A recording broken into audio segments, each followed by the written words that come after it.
Really, really sad. It was horrible. But I wanted to make that colorful painting to celebrate their relationship. My brother was really funny. For example, I'll tell you something funny about him.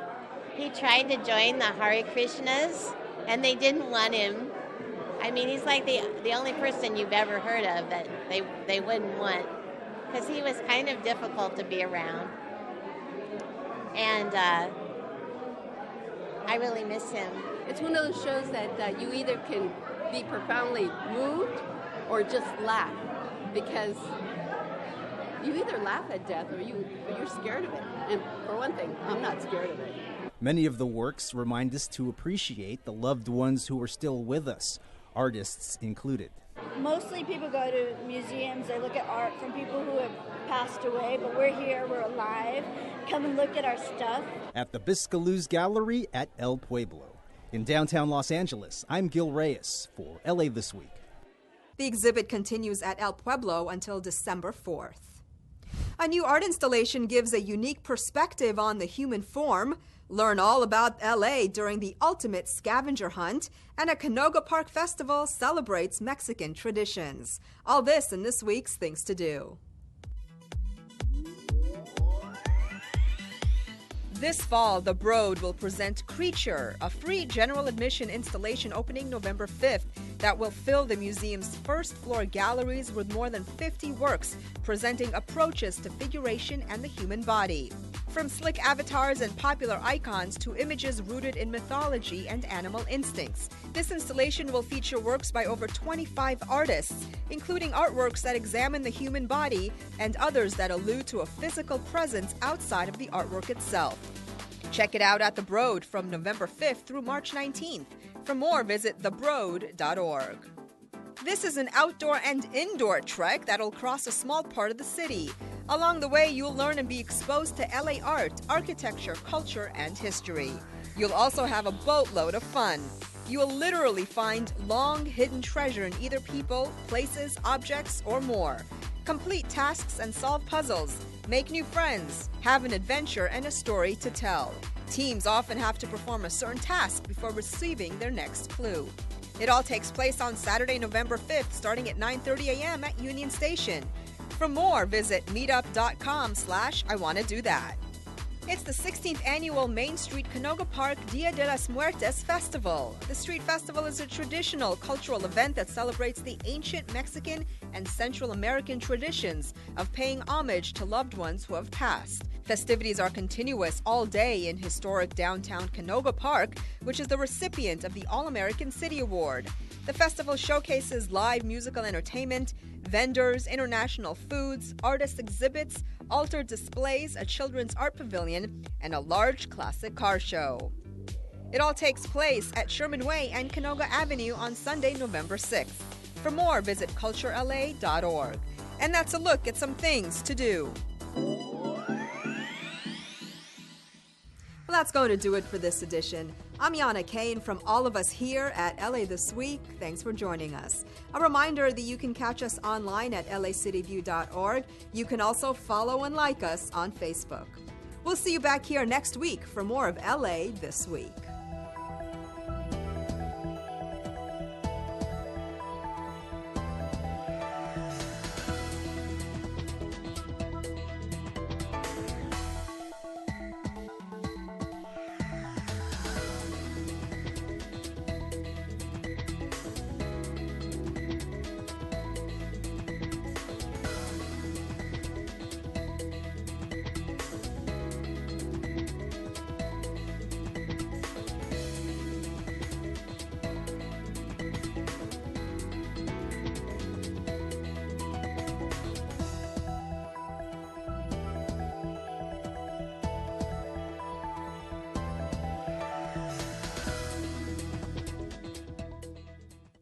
During California's next major earthquake, an epic battle will take place.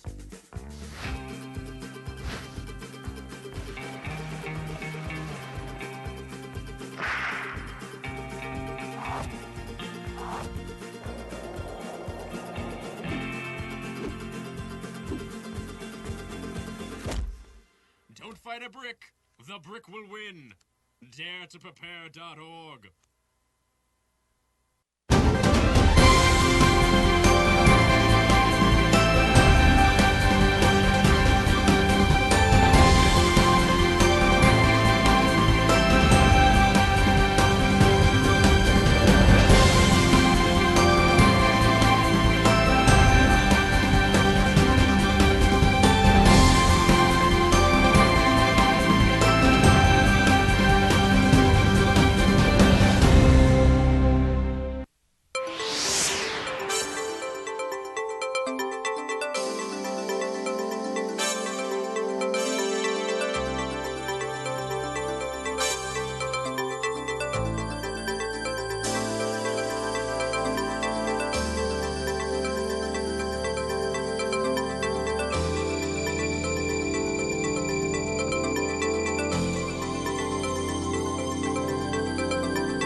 Members, please report.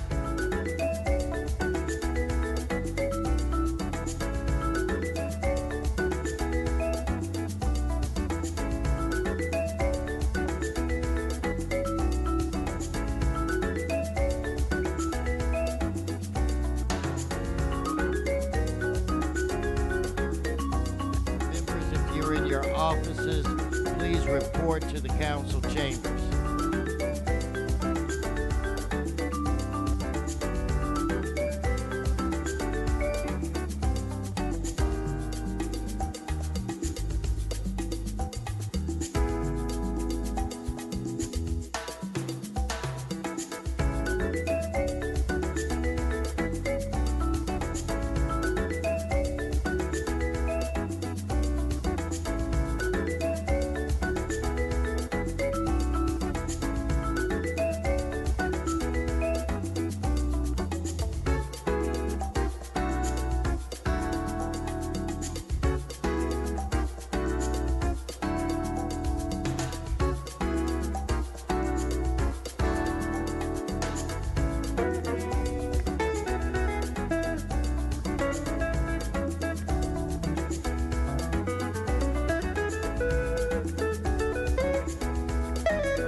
Good morning, good morning.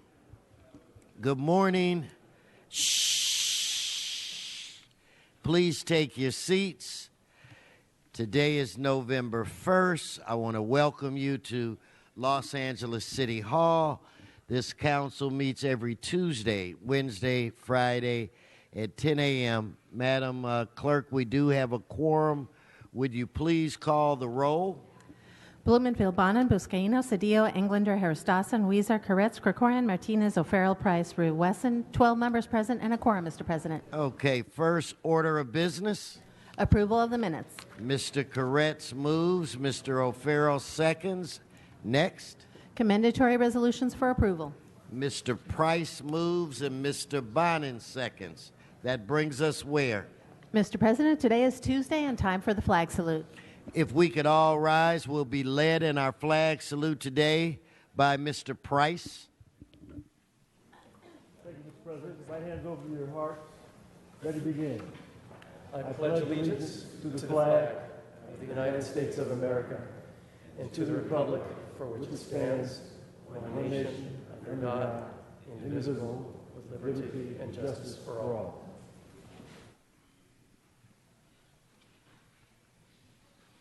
Thank you, Mr. Price. Madam Clerk, let's run through the agenda, please.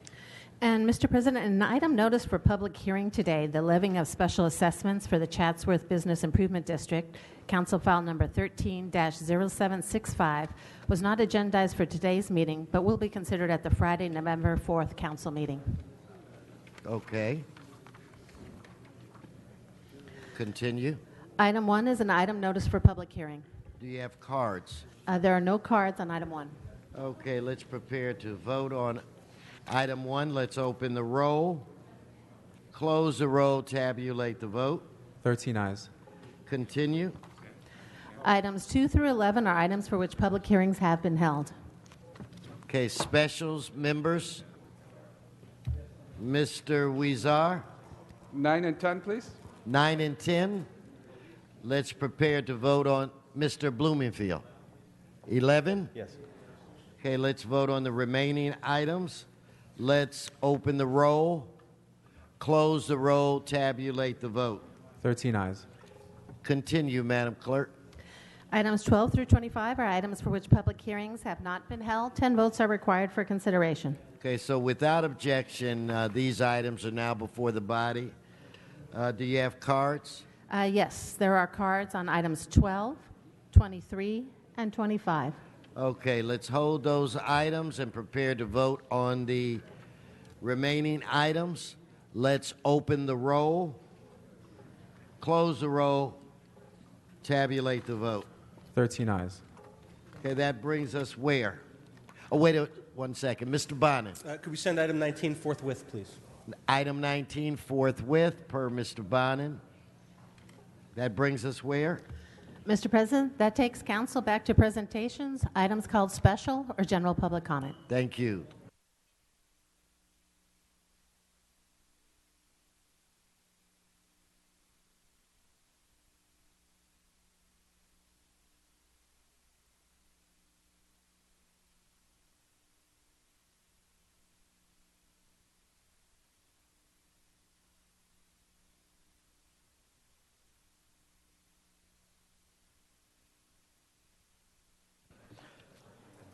Okay, I'm going to take a couple of general public comments at this time.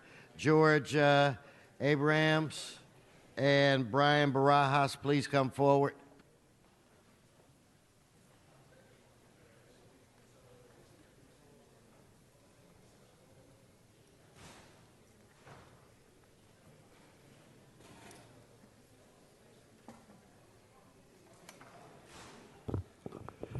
Good morning. Good morning, sir. Good morning. Okay, on Friday, I submitted a letter to the council complaining about the manner in which the rule changes were implemented last month in regards to the manner in which public comments are done in this council. There are several problems. One is that the rule was not implemented according to the Brown Act, and therefore the action was illegal. And I made a demand that their cure and correct be done on it. Some of the difficulties is that you, for one, is logistically problems for you is because if you're short a quorum and someone speaks in a bunch on an item that hasn't been addressed, then the council member can't leave the committee or the council for danger of losing a quorum. So you're creating problems for yourself. And also actions on a prior item affects comment on a following item unless they're held together, like today, 16-1011 and the appeal are held together. Thank you. So where's Mr. There he is. Come on up. I haven't read this, but Hillary's plan for regime change in Syria means nuclear war with Russia. On LaRouchePAC.com, I emphasize that people go to that as soon as possible because what we're dealing with is a process by which if the American people don't understand how to take their nation back from a bunch of people who don't know how to actually emphasize what this country actually needs. And I do emphasize that because there's a lot of talk right now that, which isn't talk. I think a lot of people have discussions, but they don't emphasize on the urgent matter that is needed. I do emphasize LaRouche is right on the issue of Glass-Steagall and everything else, a fusion driver program, a space program, and working with Russia and China. Any other discussion, you got to be either crazy or stupid.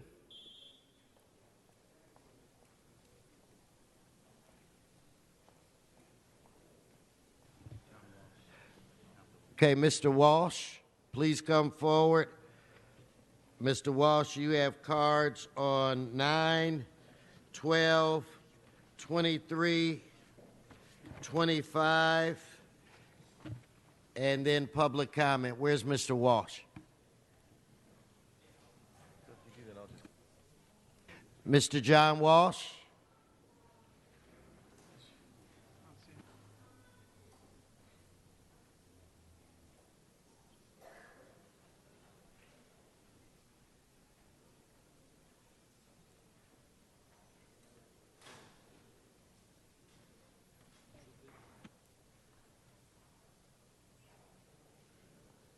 Okay, thank you. Mr. Walsh, last call. Let's vote on it. Let's bring up item 12, items 23 and 25. Let's open the roll, close the roll, tabulate the vote. 13 ayes.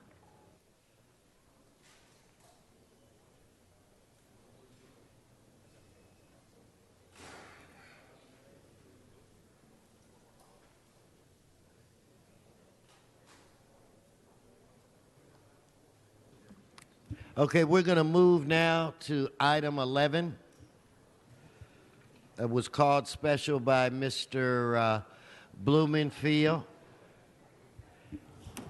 We had a very healthy conversation in committee on this item, and we satisfied public comment. But because of the importance of the item, I think what we'll do, we'll go 10 minutes on this item, Mr. Blumenfield, and I think I'll hear from the cards first. So I'm only going to hear probably from approximately 10 people. Like I said, public comment on this item has already been satisfied, but I'm going to reopen it for 10 minutes. So with that said, Daniel Sosa, Alexis, I can't quite make out the last name, Eric Holstrom, and Yami Bolanos, please come forward.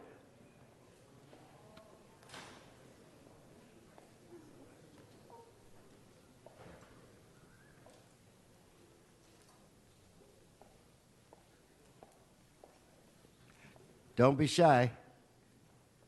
Good morning. Welcome. Good morning. My name is Daniel Sosa. I'm part of the coalition here. I operate a La Brea Collective. It's a Prop D compliant dispensary in District 10. And I support you guys putting on your own initiative. And I just want to encourage you guys to remember to support and give priority to the Prop D compliant dispensaries. We're the ones that have been playing by the rules since the ICO passed in 2007. We're the ones that have been paying tax, and we're the ones that close at 8 o'clock. We play by the rules. We're the good guys. So please remember to give us priority, and thank you. Okay, next. Hi, my name is Alexis D'Angelo, the 420 Diva. Good to see you again. Good to How are see you again. I just want to say thank you for giving us the opportunity to come here and speak about the importance of safe access for people who are suffering from diseases such as PSTD, Crohn's disease, epilepsy, and cancer. The access to cannabis is really important, and it's also very important to make sure that Prop D as well as the other health codes are enforced here, and to make sure that we do have a continuous upward when it comes to the legislation with cannabis medicine. So thank you for your time. If you need anything, make sure that you please reach out to us. We're here to support you. Have a good day. Thank you. Next speaker, please. Hi, I'm Eric Hultstrom with the Southern California Coalition. I'm also the president of the Cultivators Alliance. We represent over 250 small businesses that are local cultivators in Los Angeles supplying the medicinal cannabis industry. I'd like to thank the council to look at a new ordinance to do what we need to do in Los Angeles and hopefully make Los Angeles the preeminent example of how medicinal cannabis can work as far as creating an industry throughout the state and eventually the entire country. We have opportunity here to create an industry that's going to provide tens of thousands of living wage jobs for local Angelenos and try to keep a new commodity online and centered in Los Angeles. It's a huge economic opportunity, and we really thank you for looking at this and hopefully working with a lot of the local industry to create an industry that's really going to benefit this city, unlike any industry has benefited this city in a long time. Thank you so much. Thank you. Hello, good to see you. Good morning. My name is Yamilet Bolaños, and I am the owner-operator of Pure Life Alternative Wellness Center. I'm the founder and president of the Greater Los Angeles Collectives Alliance, the oldest and most respected trade organization of its kind. And we're proud members of the Southern California Coalition today. We stand with the entire group that is part of the coalition. GLACA stands for priority licensing for pre-ICOD compliant dispensaries so that there's no lapse in access to patients in the city. And we stand for this new ordinance that's going to be written to open it up to the industry, and we stand with the city to write a well-written, well-balanced, and good ordinance, not just for our industry, but for the community as a whole. We are LA. Thank you. Okay, let's keep it down. I can get to more people. Aaron Justice, Ed Rendon, my old friend Barry Broad, Donnie Anderson, please come forward. And Greg Magarian, identify yourself. Aaron Justice. So I am the president of Buds and Roses, a Prop D dispensary. Next month, we will celebrate our 10th year in business on Ventura Boulevard in Studio City. In these 10 years, we have faced tremendous challenges, from simply operating in this unstable environment to operating during an all-out ban. There's only one reason I've worked so hard: legitimacy. Ever since I knew we had the chance of one day getting a license to provide cannabis in the greatest city in the world, we've done whatever it takes to stay open. This includes a dedication to transparency, self-regulation, and advocacy. Buds and Roses has proudly served our tens of thousands of patients and our community with the utmost respect. We have paid hundreds of thousands in local city taxes and have always followed any rules that existed. As you move forward with regulation, please do not forget us small business owners on the front lines who have dedicated their life to doing this correctly. And please don't forget about those behind us who have been forced to operate in the shadows. Thank you. Okay, next. Good morning. My name is Ed Rendon. I am the Director of Public Affairs for Teamsters Joint Council 42, representing over 150,000 Teamster members. The Teamsters oppose the UCBA proposal since it's conflict with state law, which bans vertical integration. We support repealing Prop D and returning authority to the city in order to regulate the cannabis industry through a competing ballot measure.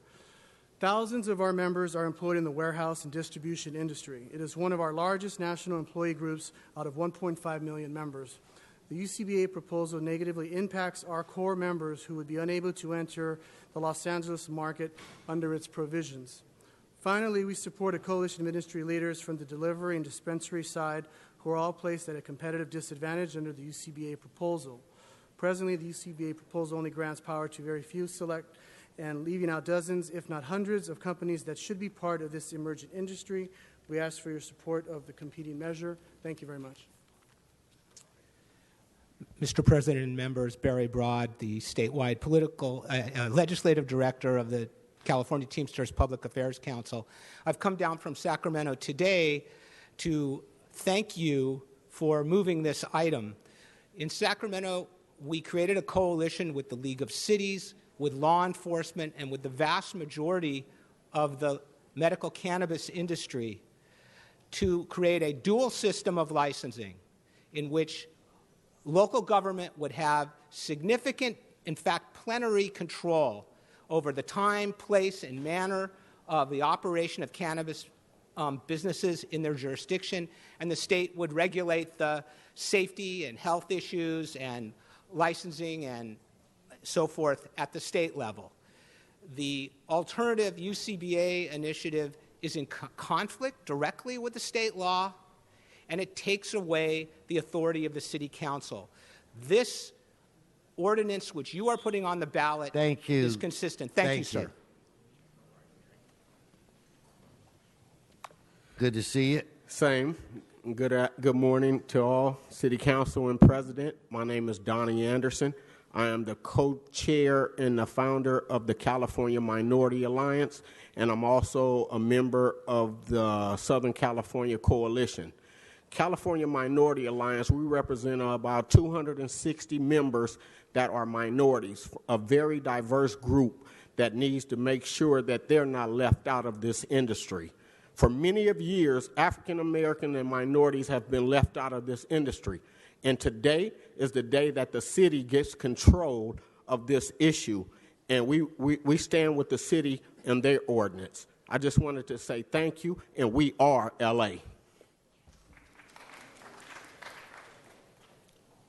Good morning, council members. My name is Gregory McGarian. I am a board member at GLACA. I am part of the Southern California Coalition, and I am a Marine Corps combat veteran. And I'd like to say thank you guys for today. I am a local-born Angelino, and it's beautiful to see that everybody coming together to become We Are LA and do something positive and great. Thank you. Okay, if I can get Virgil Grant, Gabriel Guzman, Seth Hesselbeck. Hey, man. Good morning. Hi, my name is Virgil Grant. Good morning, Council President and Council. I would like to encourage the Council to vote to put on its own ordinance. We, the Southern California Coalition, are looking forward to supporting and assisting the Council in any way to help them with this process. I would like you to consider a few things. Licensing for all facets of the industry, sensible and comprehensive ordinance that is good for the community as well as the industry. And most important and dear to my heart, the minority equity. Make sure that the community that has been negatively impacted does not get left out of the industry and is allowed to be a participant within this industry. Thank you, and have a good day.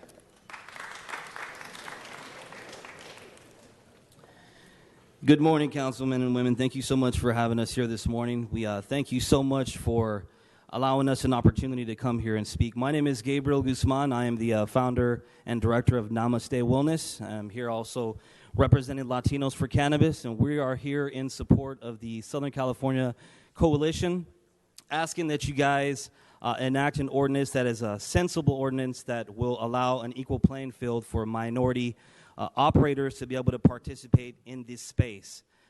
We know that there is a lot of opportunities for big corporations to come into the marketplace. We were asking that you please think about the patients and the operators who have been here from the beginning, who want to be compliant and offer these services that are much needed within the city. Thank you. Thank you.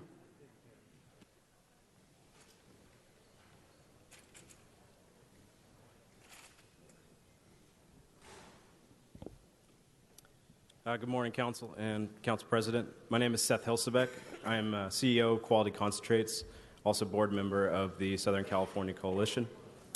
We just want to support the city in putting forth a proper ordinance that is inclusive and does also provide proper regulations for concentrates manufacturers like myself and others that are actually going about it the right way, following procedures that are used in other regulated states already. And we are actually helping advance the science of cannabis medicine. And we want to show you how that, we can do that and work with the city to do that properly. So thank you very much for your time. No, thank you. Where's Kat? I didn't see her. Oh, now I do. Kat Packer, Zachary Pitts, and Tomer, please come forward.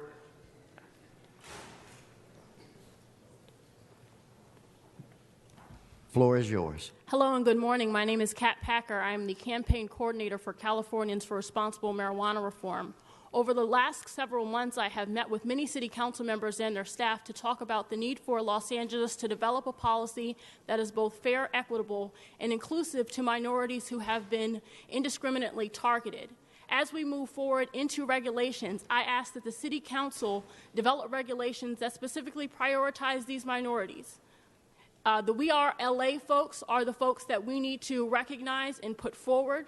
We need to make sure that there is licensing in all types. I've said this before, I'll say it again. In the state of California, blacks are only 7% of the population, but are 4 times more likely to be arrested. Thank you. Thank you, and good to see you.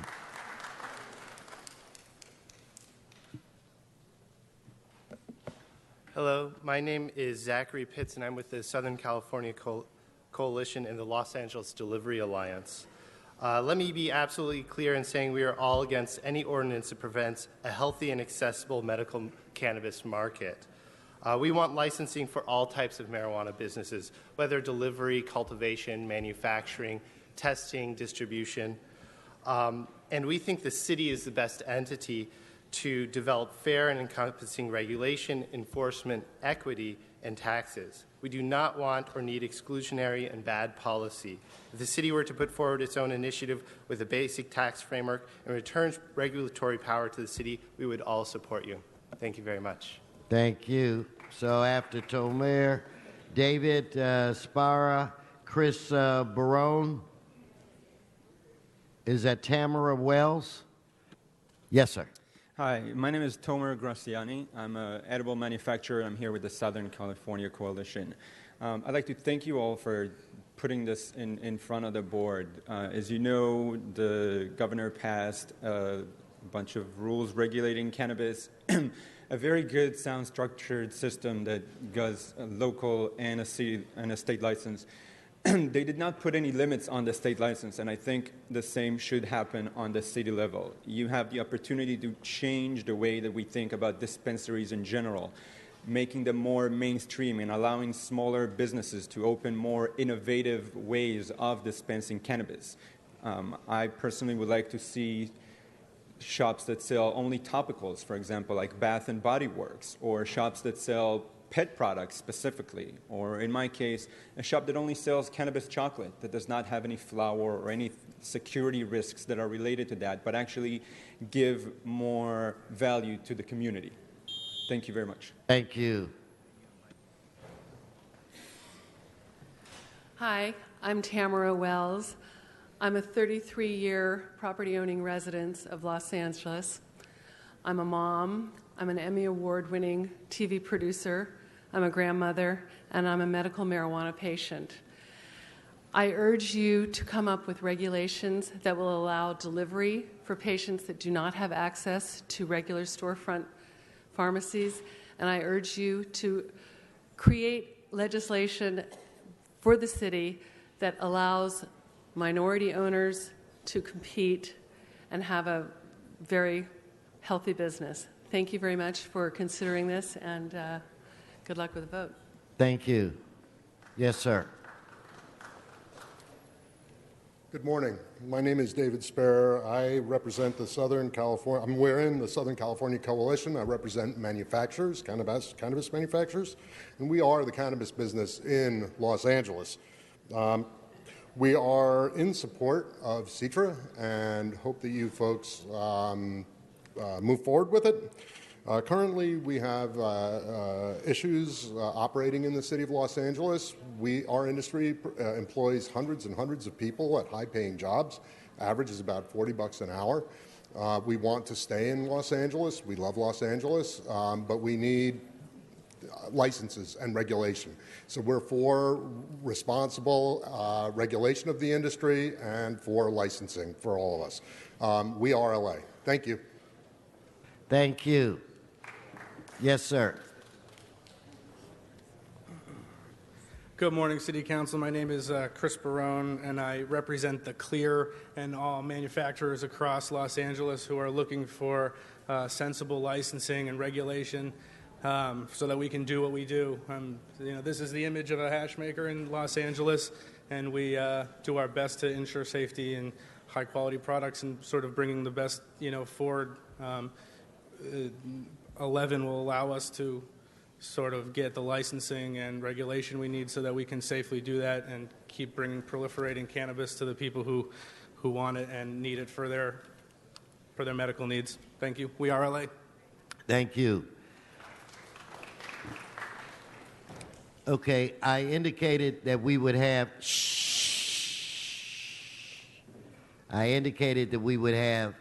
we would reopen public hearing for 10 minutes.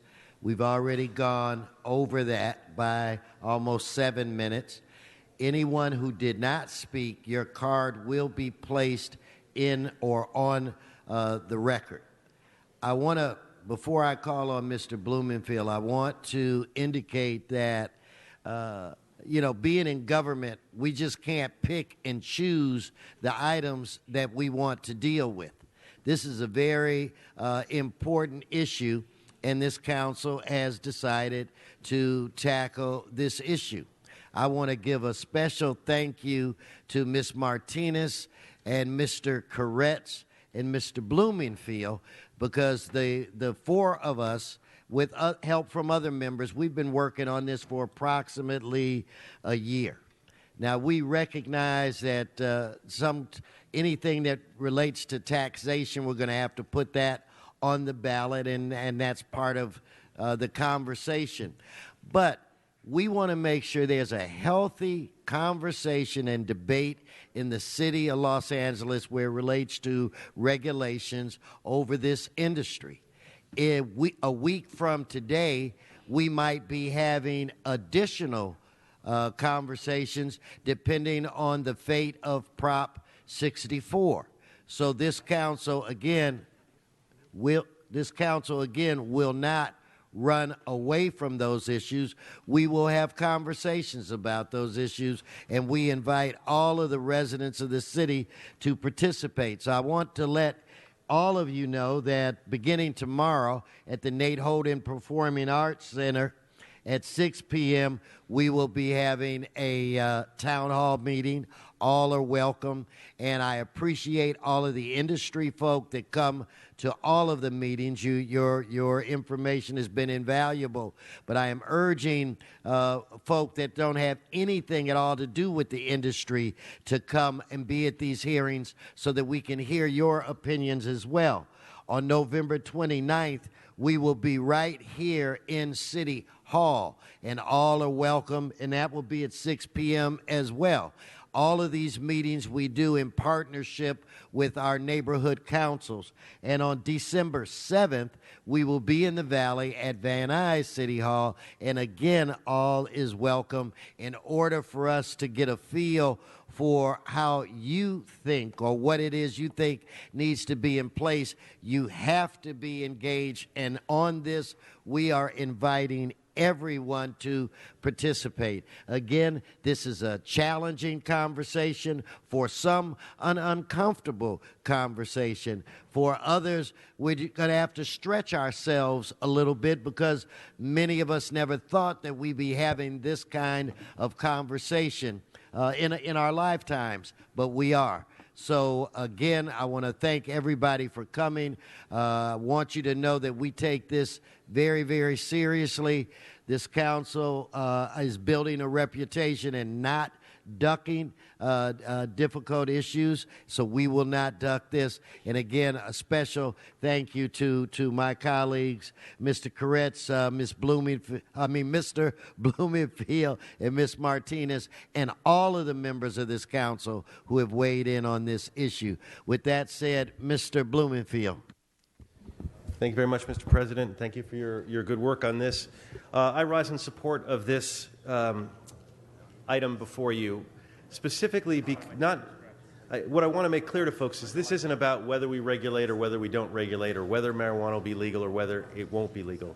This is about whether or not the city is going to take control of the issue and actually be able to make decisions in this representative body, or whether the decisions are going to be made via a proposition, that was basically written by folks who are directly impacted. And whether that proposition is good or bad, the other measure, I think there are some major flaws with it, but the problem is we can't then change it, because it's written in such a way that it makes it very difficult to change. In general, making policy by proposition is very flawed, and in this particular case, it's extremely flawed. So this initiative is basically creating a clean initiative, in the sense that the voters have to vote on one aspect of this, which is the taxation, and it puts that to the voters. But then the regulatory side of this, it brings it back to the council, where we can hold hearings, we can be deliberative, and we can make smart choices. Because, like it or not, the voters are going to vote next week on whether recreational becomes legal. The state passed the Medical Marijuana Regulation Safety Act, which requires licenses by January of 17, and we need to react by that. It would have been nice to wait a little while to see what happened with next week's election, although it seems every poll say it's going to pass. But that's not a luxury we have because of the timing of the clock. We have to pass this today to get the city attorney in motion so that it can be on the ballot in March. If not, there would only be one proposition on the ballot in March that would create a regulatory framework. And it would be a flawed one that we wouldn't be able to change. So I urge everyone on this council to vote for this measure, to bring the process back into the representative body where it should be, so that we can make a sensible regulation, we can go through it methodically, and come up with a plan that will serve all of Los Angeles. Thank you. So let's prepare. Let's prepare to vote on this item. Let's open the roll, close the roll, tabulate the vote. 13 ayes.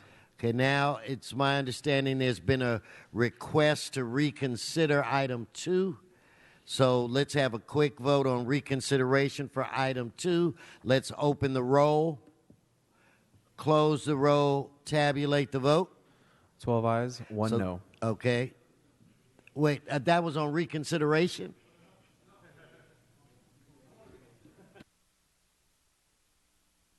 Okay, so now let's actually vote on the item itself. Let's open the roll, close the roll, tabulate the vote. 10 ayes, 3 noes. Okay. Record, that ordinance will be held over 1 week. Okay, thank you. Let's, Mr. Weezer, are you ready? Okay, the floor is yours.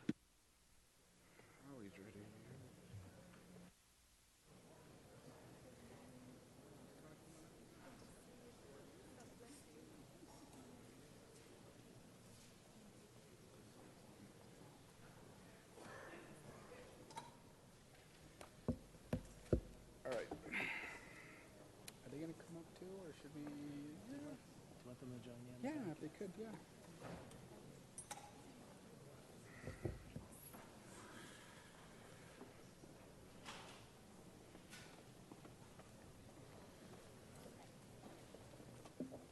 Thank you, Mr. President, and good morning, everyone. I am honored here this morning to recognize an organization that has been a true champion of the poor and a lifeline for people experiencing homelessness. There are few businesses or nonprofit service providers still thriving in the city of Los Angeles that can say they are a living part of the city's history. The Union Rescue Mission has been providing their life-saving service in the city of Los Angeles since 1891. Yes, I said 1891. Colleagues, in the year that the mission was founded, Benjamin Harrison was our 23rd U.S. president, and Thomas Edison was inventing the motion picture camera. It's been that long. And today we celebrate the 125th anniversary of the Union Rescue Mission. Congratulations.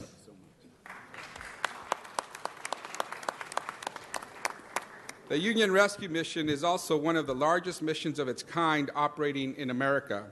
Unfortunately, that is because it is in the heart of the largest concentration of homelessness in America. Just a few blocks from City Hall, the Union Rescue Mission offers shelter, care, and a helping hand to our most vulnerable residents. The mission's programs don't just offer a chance to come in from the cold, they offer people a chance to come out from the misery and vicious cycle that is homelessness. They offer people the opportunity to regain their dignity and reclaim their humanity. It's not just about shelter at the Union Rescue Mission. The mission offers physical rehabilitation in the gymnasium, life skills development in its residential halls, and spiritual support in its chapel. I'm sorry to report that the crisis of homelessness that we are facing today means that the mission is serving more people than ever. Because the mission never refuses women or families in need, they are today, for the first time ever, serving more women than men. It is a reminder that we must redouble our efforts to address the crisis of homelessness. One thing that I have appreciated about the mission and its leadership is that it doesn't limit its thinking to Skid Row. We on the council have all come to realize that homelessness affects all our districts. It is no longer a problem that we can segregate to Skid Row or Hollywood or Venice.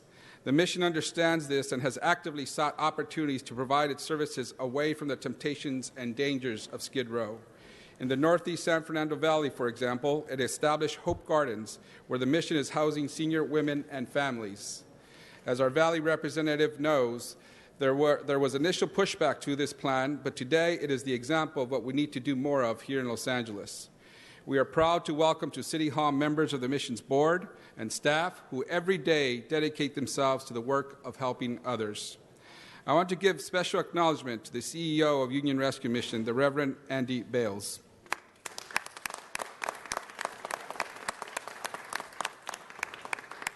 There may be no one in the city who better embodies a selfless dedication to others than Reverend Bales. He has played a pivotal role in the success of the mission, and he has also been a forceful advocate in the fight against the dumping of hospital patients in Skid Row. But Reverend Bales has not just devoted himself to the cause of helping others, he has put himself in harm's way to do so. He is in a wheelchair here today because he just recently returned from surgery. His leg had to be amputated due to an infection he contracted on Skid Row. This is what selflessness looks like, a willingness to sacrifice one's own comfort and health in order to help those who need the most help among us. Think about how much worse off our city would be without the work of the Reverend Bales and the mission. We appreciate so much the tireless work done every day by this amazing organization, Reverend Andy Bales, and all its leadership and staff. And we thank you for that. 125 years of serving those most in need, and that's why the city today is helping celebrate the great work they have been doing. Congratulations. And now I'd like to introduce Reverend Andy Bales. Reverend. Thank you so much, Council President Herb Wesson and all City Council members. Thank you, City Councilman Jose Huizar. We are so honored and humbled by this recognition for serving the most vulnerable people experiencing homelessness in LA. We started out 125 years in a gospel wagon, going around the streets and reaching out to the folks on the streets. In 1907, we found a building in your South Lawn, what is now your South Lawn, and that's where we started welcoming people into our doors. And we always welcome women whenever they come to us because of what happens to women on the streets. We never turn away a family with children, and that's why today we have 1,300 precious souls under our roofs. And I want to commend you especially for Proposition HHH and all the work you did on the panel on homelessness, and all the City Council for your work, because it's a big, good step towards ending homelessness in LA, and we want to be the recovery and the shelter part of your plan. We're going to come alongside and work together with you to make sure that we truly live up to being the City of Angels. We're so honored and blessed to be here today. Thank you so much. Thank you. We're honored to have you. Mr. Huizar, I have a couple of members. I'd like to first recognize Mr. Mike Bonin. Thank you, Mr. President, and thank you, Mr. Huizar, for acknowledging the mission and its 125 years today. I've been there a few times. I think I last visited Andy, I think it was last Christmas Eve, because you were preparing the Christmas feast. And I was impressed by the facility as I had been previously, but what struck me was when you took me around, you introduced me to constituents of mine from the West Side who were there. And whose lives were being healed and transformed because of your work. You may be located in Skid Row, but you serve the entire city of Los Angeles. I also wanted to say a word or two about Reverend Bales himself. Mr. Huizar detailed the personal cost and sacrifice you've made. You are, for me, you're a friend, you're a role model, you're a hero, you're sort of what we need a lot more of in Los Angeles. And, I didn't want to go so far as to say, oh, Andy's a saint, but because I don't think anyone is. When President Lincoln coined the phrase, the better angels of our nature, I think you sort of represent the better angels of Los Angeles' nature, and we need more of you. Thank you, Andy. Mr. Harris Dawson. Thank you so much, Mr. Chair, and thank you, Mr. Huizar, for bringing forward the Union Rescue Mission. Reverend Bales and the team, it's very, very good to see you. A couple things I wanted to make sure we said in this presentation. I really appreciate this item coming forward because for me, and I think lots and lots of Americans and Angelenos, this is what we call the Christian right. On the news, you hear about the Christian right, and they're supporting various things that seem inconsistent with Christianity, as many of us know it. But the Union Rescue Mission is the best, to me, about the best of the example that Christ left on earth, and so we thank you for that. And then second, a point of personal privilege. I want to ask my deputy to step forward so he can be on television. This is Kenneth Chansey, and you all know him. Because when he was in high school, he lived at the Union Rescue Mission for almost the entire time he was in high school. He graduated, he was student body president, graduated with a 4.3, went on to Loyola Marymount University and graduated. I think one of his professors, Professor Guerra, is here. And now he's working with us on our team. And so I want to thank you all for making a path for people like Kenneth and so many others that whose names we may not know. So again, thank you all so much for everything that you've done, and thank you, Mr. Huizar, for being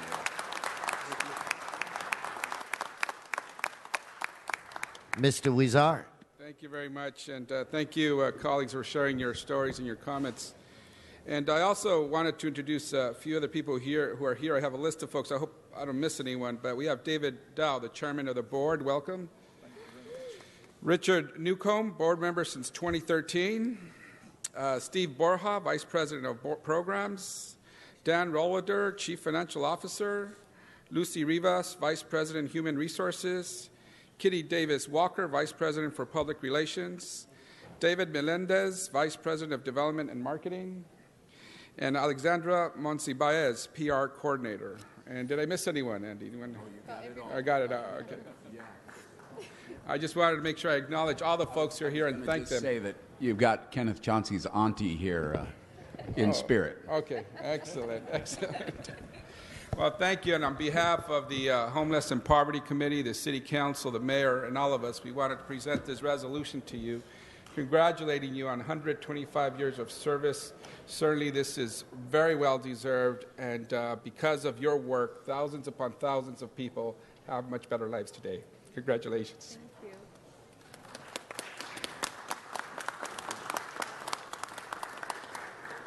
Mr. Weezer, after your photo,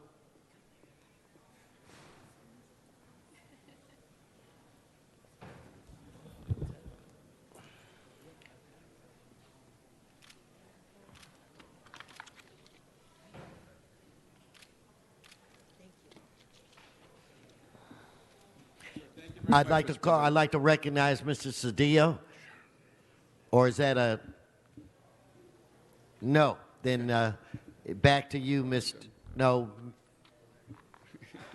Just echo everybody's comments. Thank you for bringing the mission, and Andy, you are a saint and an inspiration to all things good in the city. And I thank you. You're my hero, and I thank you for everything that you do each and every single day. Thank you. Mr. Weezer. Thank you very much, Mr. President. Let's give him one more round of applause.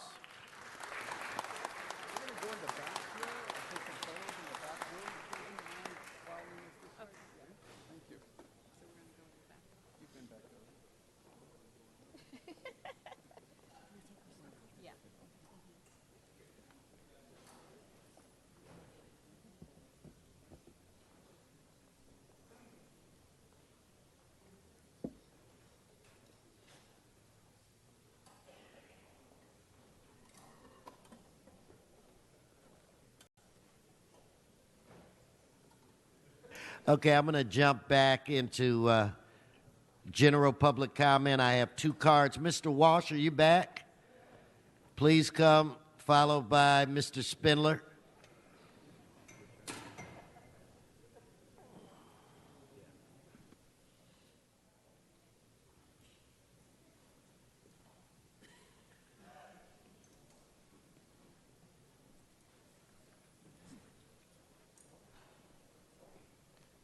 John Walsh, blogging at HollywoodHighlands.org or J. Walsh Confidential, tweeting at Hollywood Dems here. I was late. We had a big fire here downstairs in the restroom. We were all evacuated. They're not going to tell you that because it doesn't sound good, but that happened. If I'm lying, just correct me. And I just want you to know, Measure M, vote no on Measure M. A half-cent sales tax forever. We do not need Measure M. Vote no, because if they get this half-cent sales tax, they'll be back forever. They'll be back with more and more forever taxes. HollywoodHighlands.org. Come to our website. And thank God no one was killed or hurt or injured in the big fire. They won't admit it, there was a fire. But there was. You can ask the LAFD, HollywoodHighlands.org. Okay, Mr. Spindler. CityWatchLA.com and the LA Times. Thank you, David Zonheiser. Vote no on Measure JJJ and no on Measure HHH, because now we know the truth about development. This place is for sale. Now we have it documented it's for sale. The LA Times had to admit it. Why is the LA Times being transparent? On Mayor Sam, we're hearing that the Clinton Foundation FBI investigation involves two of our good friends, H. David Nahai and our former Mayor Antonio Villaraigosa. Give them a hand. They're in a major FBI investigation. Thank you to the two major criminals. Finally, vote no on Measure M. We don't need it. It's a half-cent ripoff. The Valley doesn't get nothing. Nobody gets nothing. And we'll see everybody in the indictments next year. Thank you. Your time is up.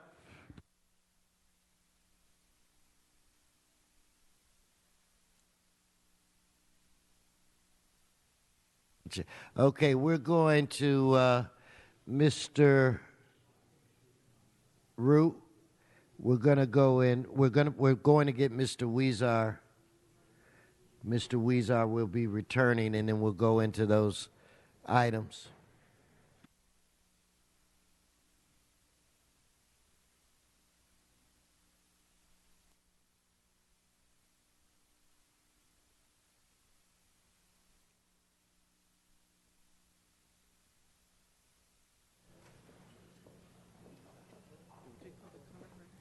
Okay, I'd like to recognize Mr. Weezer at this time.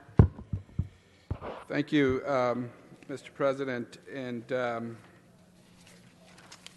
this is an item that came through Plum Committee last week. We had a very lengthy conversation. We deliberated for over 3 hours, and during that time, I want to thank the leadership of Councilmember Ryu and his staff for providing the necessary leadership in bringing this to a resolution. I'd like to acknowledge also the work of all the community members who came forward to give testimony and to help the conversation about making this a project that will be compatible with the neighborhood. Through these conversations and discussions, the overall height of this project was reduced by 25%. There were additional traffic mitigations and pedestrian and transit infrastructure improvements. There was increased parking and project affordability throughout these discussions, and this all made the project better from when it was first proposed. We are also able to solve several sewer and stormwater issues that make the project more compatible with the neighbor of City of West Hollywood. As a result of all these conversations and discussions and project modifications, I think two of the initial appellants have withdrawn their appeal, and it goes to show that the significant modifications that were made to make this a much improved project. And again, I just want to thank the leadership of Councilmember Ryu and his staff. Councilmember Ryu could not be with us. He was away on a personal matter, but out of the country. But we wanted to acknowledge his staff who stepped up and provided the leadership to move this forward. So overall, I think we've come a long way in making this the best project possible that it can be, with the several mitigations that were provided. But the most significant one being the overall height was significantly reduced by 25%. So the Plum supported this project unanimously, and we're asking for that support here in Council. Thank you. Thank you. Okay, I'd like to call on our city attorney, kind of walk us through what it is we're going to do right now. I know the general public comment, I believe, has been satisfied, but we're going to open it up a little bit, so I'm going to leave that to you. Thank you, Mr. President. As Mr. Weezer said, the public comment has been satisfied at the Plum Committee. Nonetheless, we're going to reopen for a limited time for items number 9 and 10. The council members should treat the appellant and applicant as a fair hearing item and pay attention to the podium or to the monitors at the front of your desk. The applicant and appellants will be called first and will be given 10 minutes each on items 9 and 10. That's one representative per appellant or applicant who wishes to speak. After that, the general public will be available to speak at 1 minute each, and we're going to limit that to 10 minutes because the public hearing was already held at Plum.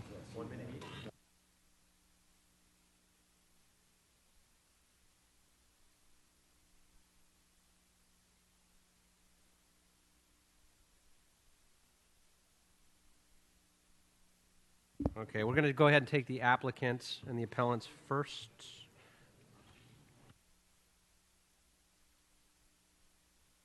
So we got three minutes. Alan? 3 minutes.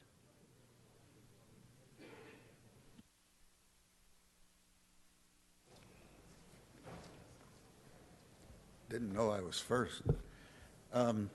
Members of the council, council president. My name is Frank Gehry.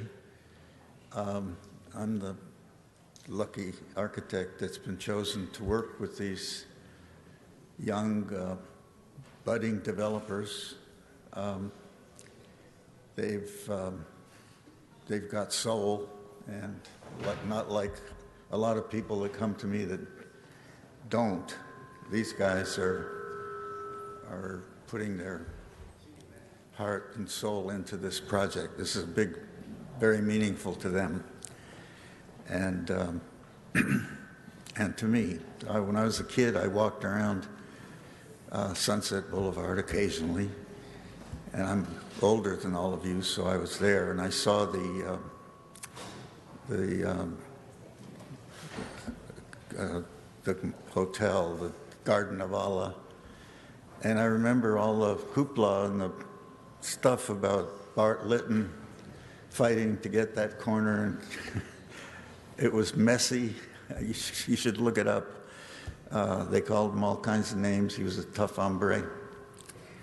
And he had, the nice thing is he picked a good architect to work with him, Kurt Meyer. I think it's possible to make a very beautiful building out of this with all of your support and the young guys that we're working with and whatever talents I bring to the table. I'm going to give it my all. And in the process, even though we will not be able to save the bank building, I will certainly acknowledge the Kurt Meyer and his efforts. I personally have had 4 or 5 buildings of mine torn down, like Santa Monica Place. I think sometimes if somebody tried to tear down Disney Hall, I'd be killing. But some buildings you can't save; they outlive their time, and I've had that happen, and it's difficult, but we move on. And I think in this case, somehow I'm going to figure out how to recognize Kurt as part of our project. So thank you. No, thank you very much.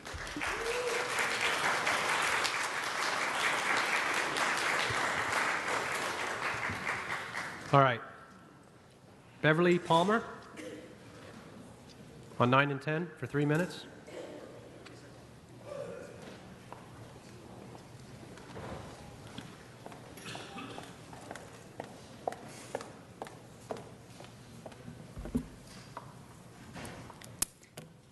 Thank you, and good morning, council members. I'm here on behalf of Fix the City, a local organization that is very concerned about preserving quality of life and adequate infrastructure and services for residents of Los Angeles. No one is above the law. We have procedures for a reason. Those procedures must be followed. There's no exception for great architecture, and not even an exception for projects that are designed by architects as esteemed as Mr. Gehry. In brief, I'd like to list the rules, laws, and procedures not followed by this project. It's constructed too close to a surface fault, putting the structure at risk of surface fault rupture and ignoring the requirements of the Alquist-Priolo Act. It approves a vacation of a public street without following any of the required procedures. The city engineer has stated that these procedures were not followed for this specific project. It approves a project that requires demolition of a recognized historic resource. Mr. Gehry seems to invoke the Garden of Allah as to invoke the past repeating itself, but that was all before CEQA. The EIR here demonstrates that there are alternatives that could preserve the Lytton Bank building and meet most of the project objectives, fully and partially meet several of the other objectives. That is illegal under CEQA to ignore that analysis and those conclusions. It was also very disappointing that the Plum Committee deferred consideration of the cultural designation of the Lytton Bank building on the same day that it approved this project. Both items were agendized. Only the Lytton Bank building was continued so that this project could be approved prior to the designation. It's fishy, it's inappropriate, and it's not respectful for the work of the Cultural Heritage Commission, which unanimously supported the designation of the building. Finally, the project has not followed procedures to obtain a zone change. It's improperly removed a 1-to-1 floor-to-area ratio restriction that was imposed as a mitigation measure when the Hollywood Community Plan was adopted. The project is inconsistent with the zoning, and therefore the tract map is improper. For these reasons, the Council should deny this project and have the applicant submit a more reasonable proposal for the site, and one which is constructed in compliance with our earthquake laws and with the preservation of historic and cultural resources in mind. There's no reason to construct a structure that will subject its residents to future earthquake risk, and no reason to destroy one of our few remaining historic structures in the process of doing that. Thank you very much. No, thank you very much. And final speaker, for the 3 minutes is Alan. I called earlier. Is it Willow?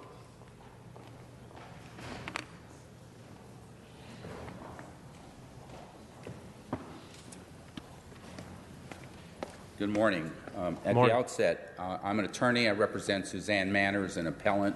I object to the process engaged in by the council. This was not noticed for oral argument. This was noticed for hearing having been held by the Plum. It is illegal, violates every law in the book to try to provide for an oral argument at this particular point in time, because it has to be separately noticed, and it's not been separately noticed.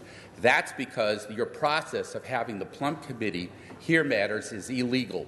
It violates CEQA. It violates Section 2115C of CEQA. Don't tell me no. Don't shake your head. You don't know anything about it. It violates CEQA and 4 other sections of CEQA. It's illegal. Your entire process is illegal. In addition to that, it is illegal for 17 other reasons, each of which alone is sufficient to kill this particular project. You guys think this is a joke. This is not a joke. I'm an appellate expert. I'm telling you it's illegal. And there are 17 different reasons why it's illegal. It violates the earthquake statute. I passed out papers this morning, Exhibit 7, with a photocopy of the page of the earthquake. If you take a look at that, you will see that it sits directly on the earthquake fault. It's not 100 feet from the earthquake fault. It's directly on the earthquake fault, and therefore it violates the Priolo Act. It also violates California Street and Highways Code 8308, 8309, 8324, 8353, and 8354. It also violates your Rule D700 of the City of L.A. In addition to that, a B permit will not save this, because the B permit is only for construction, and a tentative track does not take public space such as streets into play. In addition, it violates the D-limit. This was admitted to be a D-limit section of 1-to-1, and it was approved for 3-to-1. It's illegal per se. It violates the zoning for this particular project.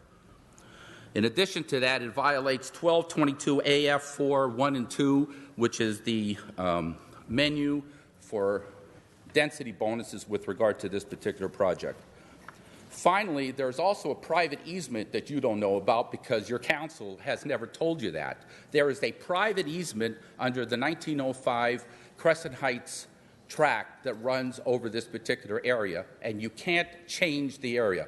So a civil lawsuit will be filed against the City of L.A. for interference with an easement, in addition to, if you approve this project, for illegality. It's illegal, guys. I'm sorry to tell you this, but it's illegal. Your process is illegal. What you need to do is you need to go get outside counsel to give you an opinion as to why your process is illegal. The project should be denied. Thank you. Oh, thank you very much. All right, and I'm sorry, our final for 3 is Jamie Hall. No, I'm trying to read it. It's not Jamie, but I apologize. But Mr. Hall, Laurel Canyon Association. Good mid-morning. My name is Jamie Hall. It is Jamie. Okay, thank you. I'm with the Laurel Canyon Association. We actually filed 2 appeals with regard to this project. Our main concern with the project was always related to traffic and public safety. We've worked closely with the developers of the project since the filing of these appeals. Last week, the Laurel Canyon Association reached an agreement with the developers of the project to establish a sizable community benefit fund to implement improvements to the community suggested by our organization and our members and other residents of the canyon. These proposed improvements include, but are not limited to, the following.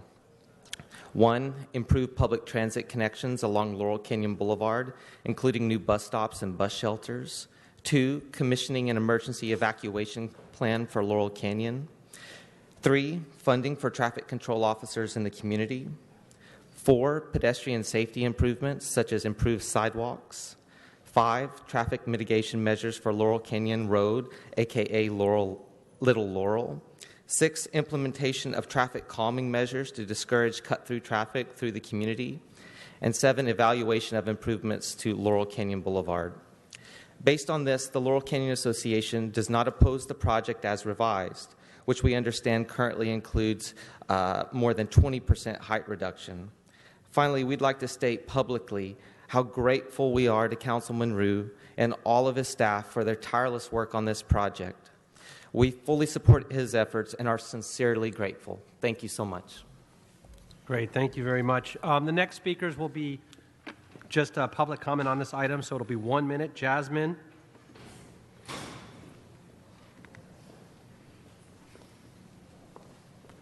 Followed by Stephen Luffman. Good morning. Good morning. My name is Jasmine Yousefzadeh, and I'm a CD4 resident. I've been following this project for a long time, and I'm very excited to have a Frank Gehry project near my home. Thank you to Councilmember Ryu for his leadership on this one. I can't wait for it to be built. Thank you. Thank you very much. Stephen, then followed by Rory Barish. Good morning. I'm Stephen Luffman from Friends of Lytton Savings. First, I want to thank Councilmember Ryu for his work on this and for his letter, his support expressed in the October 20th letter. I want to urge you to vote against this project. The vote itself should not have taken place until after the historic cultural monument. Twice the city has delayed the Lytton Savings HCM, first by the Planning Department in June and now last week by Plum. I fear that we are missing a great opportunity to have two of Los Angeles' great architects, Kurt Meyer and Frank Gehry, in one project. Those of you probably don't know who Kurt Meyer was, but he is responsible as head of the CRA for much of the renaissance that's going on right now in downtown Los Angeles. So once again, I urge you to vote against this. Thank you.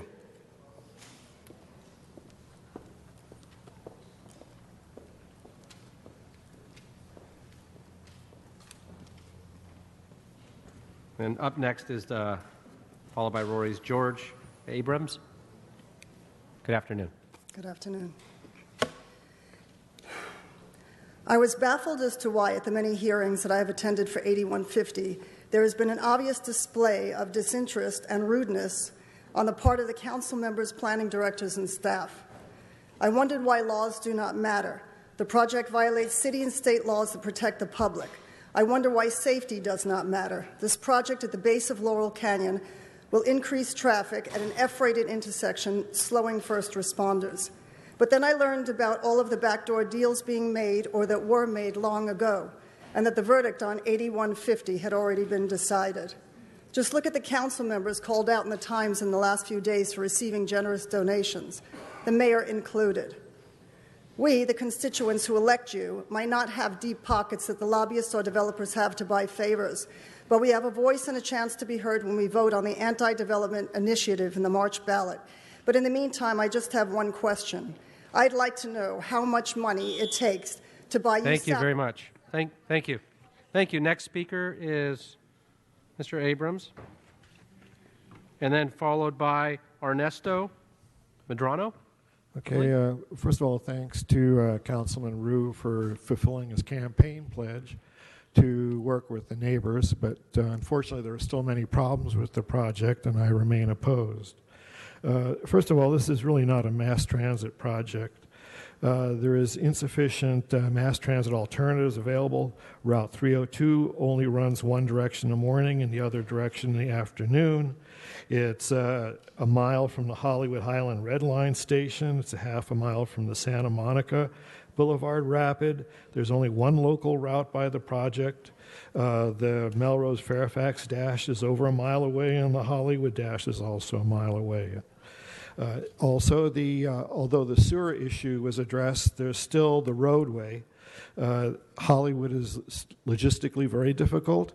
There's a mountain range, 2 of the freeways are never built, and the surface streets serve as mass transit for the entire metropolitan area.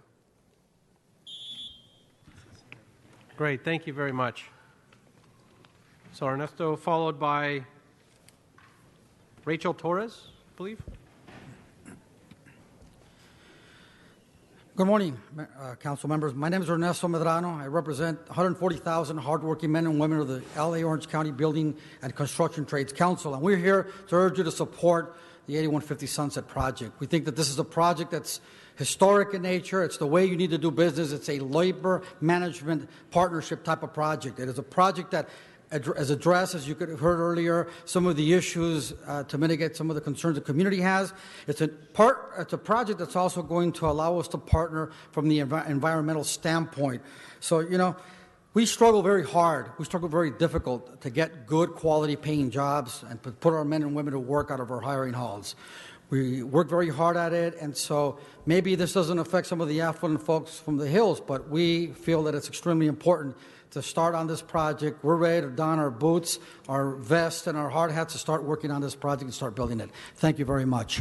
No, thank you very much. So Rachel, then followed by Anthony. Good morning. My name is Rachel Torres. I'm a senior research analyst with Unite Here, Local 11. On behalf of the over 22,000 members, we'd like to issue our strong support for this project.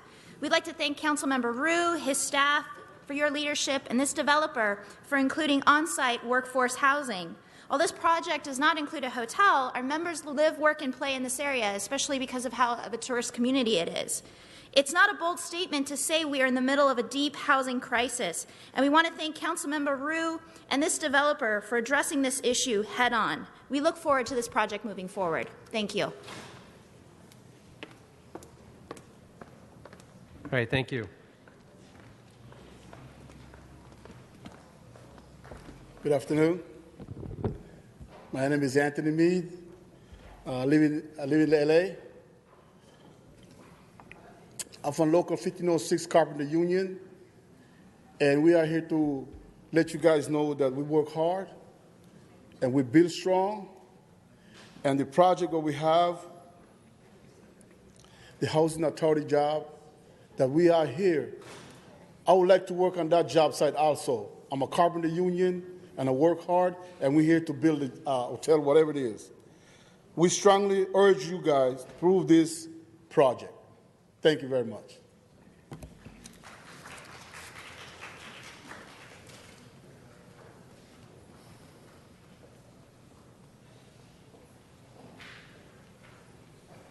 All right, so the next speaker, we actually have the neighborhood council, Hollywood Hills West. I want you to come on up. Mr. Feldman, and you can come up to the table, actually, if you'd like, or you can, it's your choice. You can come to the table or speak from the podium, whatever you like. This is fine. What I'm going to do is I'm going to give you the same, what was the maximum amount of time we gave? 3 minutes for the 3 others? minutes. For the appellant? I'm going to do the same for you as well. Thank you. Because you are from a neighborhood council and you have a community impact statement on file. So we'll go ahead and grant you the same 3. Okay. Thank you. Honorable council members, Hollywood Hills West Neighborhood Council has filed 2 community impact statements in this case with regard to this proposed project. They did so because in each instance, the proposed project was too tall and too big, and it still is. Councilmember Huizar talked about how the project is now compatible with the neighborhood. The truth is, it's more compatible, but it isn't compatible at all. And you need to be aware and cognizant that the original proposed project was 10 stories. When Mr. Geary was brought in, it became 19 stories. Yes, it doubled. It's the largest and highest building on Sunset Boulevard between here and the Pacific Ocean. It was Council Member David Ryu and his staff who worked tirelessly to try and mitigate the oversized, steroidal-like size of this proposed project. The neighborhood does not think it's compatible, whether the neighborhood is defined as West Hollywood or Hollywood Hills West, which is part of LA. In fact, the planning department had to reach outside the city of Los Angeles for its comparable buildings. They couldn't find any when they did their original hearings. They reached out and found buildings in West Hollywood several miles away. This is an example of a situation where the planning department processes and our operations have done everything to enable this project to succeed and to be approved today. And we hope it gets better as time goes on. But there's no sense that it's compatible. Settlements aren't wonderful, but democracy works. And without Councilmember Ryu and his staff, this project would be so much worse. We need more Councilmember Ryus on this council so that we can actually have a planning process that responds to community concerns. And what you need in order to respond to your community's concerns is to get relief at the state legislative level from SB 1818, which mandates density bonuses and takes control away from you and the city. You need to ask for that control to be redirected back to the city, and the city needs to follow the rule of law and follow community concerns. We're all in favor of development. We just don't want to see overdevelopment, and that's what this actually is. Thank you. Thank you. No, thank you very much. And our last speaker, Edgar, come on up.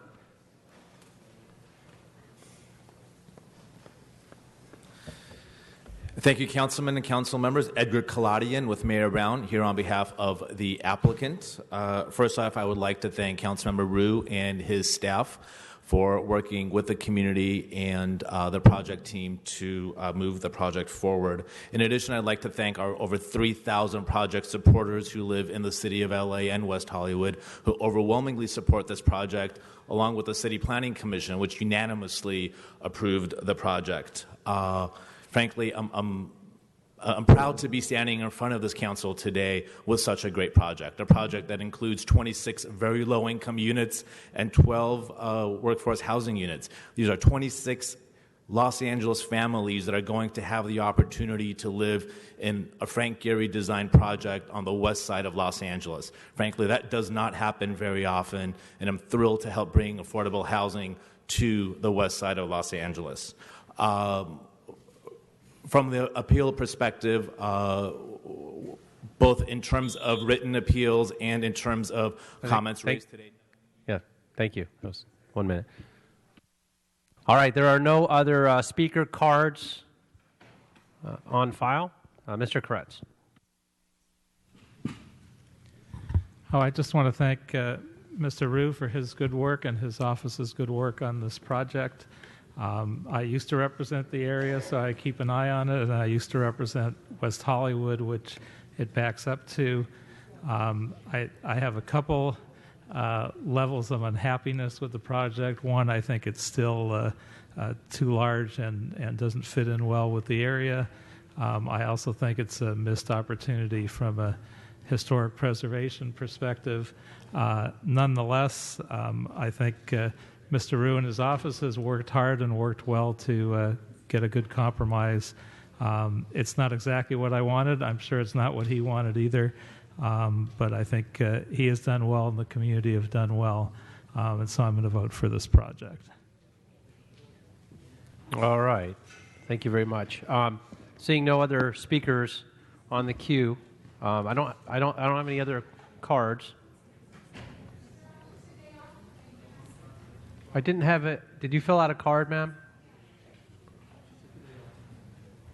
Why don't you come on up for 1 minute? I don't have your card. If you can make sure, it's rare that we do this. If you can make sure that you're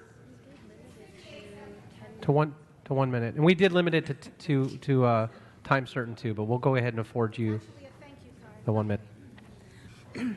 Another masterpiece will soon appear, and we no longer have to fear that it will be stopped from going through thanks to many of you, especially Councilman Ryu. And of course, District 4, who continuously helped us more and more, always helping things to get on their way, and thanks to the great people of LA. And Townscape, we truly do appreciate, who literally helped things get into shape. And of course, None of this could ever be without the imagination and determination of Mr. Frank Geary, a brilliant architect and a decent man who never gave up on his plan. So we just wanted all of you to know that we are also excited and delighted by 8150. It's going to be such a beautiful place for everyone to see. But how could it not be when it's designed by the amazing Mr. Frank Geary? Wow. Well, I'm glad I took that one. Let me just say, I don't have any other cards. And ma'am, you know what? I didn't get your name. I want to make sure because we did have one card we couldn't read, so it's probably yours. Felice Kaplan. Okay, great. Thank you. Okay, so we gave 10 minutes. We did a maximum, and we already had. We're going to file the cards that they were already filed.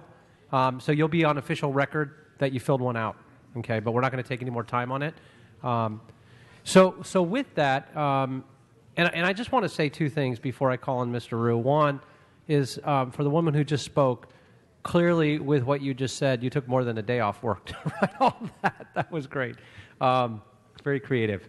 But I want to take a minute to recognize my colleague, Councilmember David Rue, who went and did what we all look to do and strive to do in representing our communities and digging our heels in to fight for the community and standing up to or working against any interests that aren't in concert with the community. And not only did he do so and continues to, and everybody keeps saying his staff. I want to recognize his chief of staff, Sarah, who, while he was out on family emergencies, quite frankly, did a phenomenal job in representing not only him, but the entire office and the community and this city, and working with her whole staff to do that as well. You're only as good as your staff. And while I often say, and I know with certainty that I have the best staff in City Hall, Rue's coming into a close second. So with that, I call on Mr. Rue.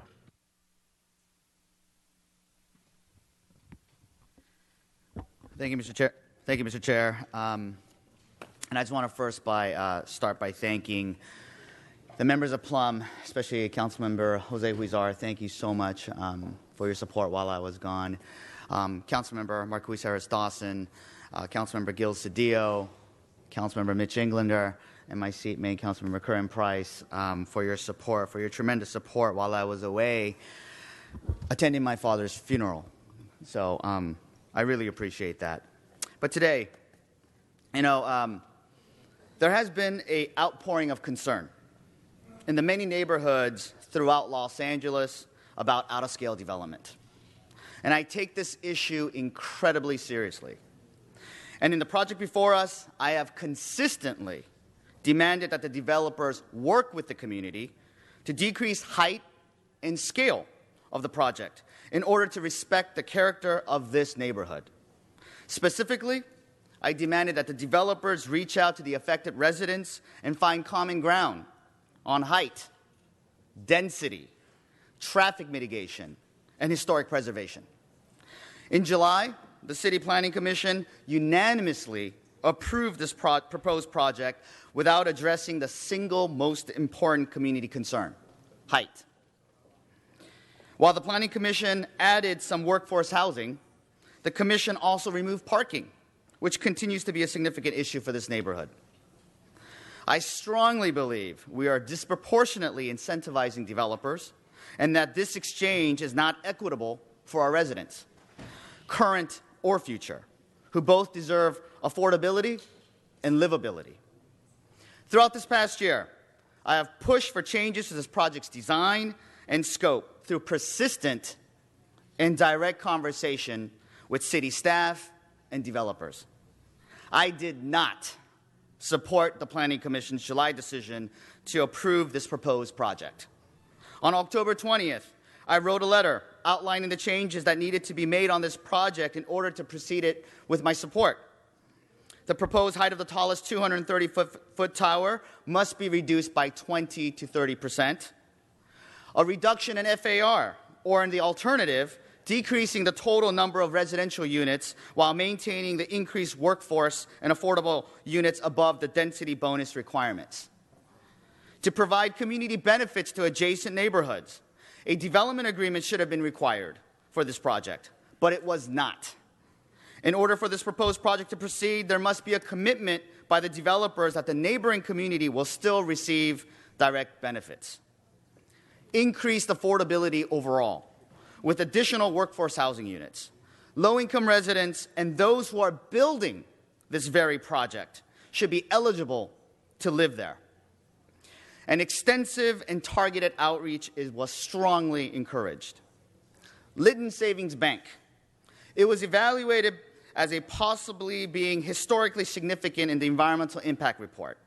And the Cultural Heritage Commission unanimously recommended that this bank be deemed a historical cultural monument, which I fully support. But to note, the project before us today does not include maintaining the bank on site. However, the developers need to work with the historic preservation community in Los Angeles and in this neighborhood to develop a viable relocation plan. Restoring and increasing parking as originally proposed. Increasing pedestrian access with 15-foot sidewalks on Sunset Boulevard and relocating the bus stop at the Triangle to west of the 8150 site. Traffic improvements and funding to make safer and smarter intersections that follow both the Bureau of Engineering and LA DOT recommendations. Well, last week, the developers agreed to many of these changes, including reduction of the height of this project by 24%. In addition, I strongly requested that the developers work with the appellants in good faith to address their specific concerns. Again last week, Laurel Canyon Association and the City of West Hollywood announced that many of their concerns have been addressed and an agreement has been reached. I also want to acknowledge all the appellants who have not yet settled. You have raised important concerns, and I especially respect your efforts to fight for a better project. In addition, I want to thank the Hollywood Hills West Neighborhood Council and all the individuals who worked tirelessly to scale back this project. Now, there is a fundamental and underlying issue in this case. The application of the state's density bonus law, SB 1818, on this project.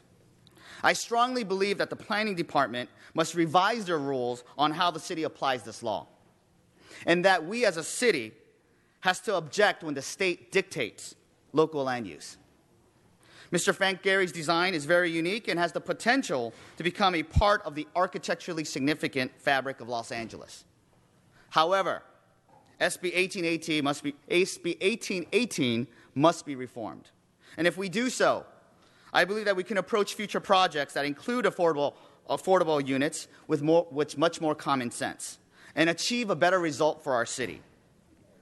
I'll be the first one to say that this project isn't perfect. And honestly, I did not get everything that I wanted. However, we have come a long way from where we first began. When I first took office, this project stood at 234 feet. Today, it is reduced by nearly a quarter, capping the height of this project at 178 feet. In addition, the following changes has been made in response to my request. The number of total units were reduced by 20, while still increasing the percentage of affordable and workforce units. The adjacent sidewalks width has been increased to 15 feet and now conform to the recently adopted mobility plan. The number of parking spaces have also been increased and restored. A 10-foot setback has also been included at the 160 feet height level. And lastly, we fought and won $2 million for neighborhood traffic mitigations and improvements. Compromise is never easy, but it's a core virtue of our city and democracy. When I was sworn in last year, I promised to listen and advocate on behalf of every neighborhood in Council District 4. And I want my constituents to know the following. I hear you. This is happening throughout the city of Los Angeles, and the scale and impact of development is one of the most controversial issues in Council District 4. And many have lost faith in the city's planning process. And my goal is to restore trust in the city through meaningful dialogue and participation by refusing campaign contributions from developers, and ensuring that our community plans are respected. I fought to the very end for all of you. And while this compromise isn't perfect, 8150 Sunset is a much better project today. And as we move forward, I will continue to fight on behalf of our neighborhoods to the best of my ability every day that I serve in office. Thank you.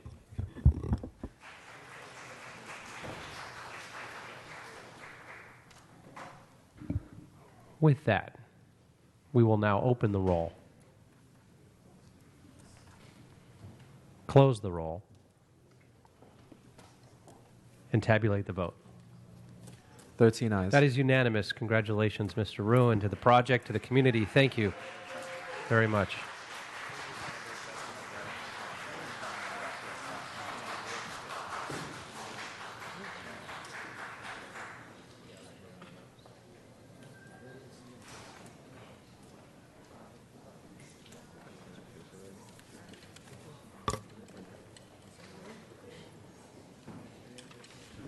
Mr. Weezer, did you want to reconsider an item or?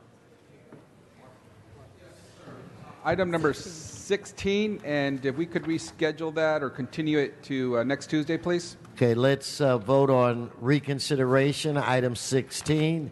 Let's open the roll, close the roll, tabulate the vote. 13 ayes. Okay, and we want to continue that item until, again, when? And that would be November 8th. Yes. Okay, so we'll continue that to November 8th. 2016. Okay, that brings us where, Madam Clerk? Council has motions for posting and referral. Okay, You never know. those motions are posted and referred. Announcements, that should clear the desk, right, Madam? Announcements. If all could rise for adjourning motions. If everyone in the council chambers would please rise for adjourning motions. I'm going to look to Mr. Harris's Dawson's side first. Mr. Bonin. Thank you, Mr. President. Thank you, colleagues. I wanted to ask today that we adjourn in memory of TSA officer Gerardo Hernandez, who was killed in the line of duty at LAX 3 years ago today during the incident, November 1st, 2013.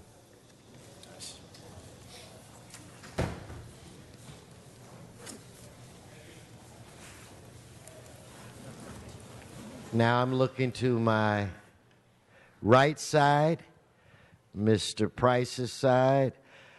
I don't see any. With that said, this council meeting is adjourned.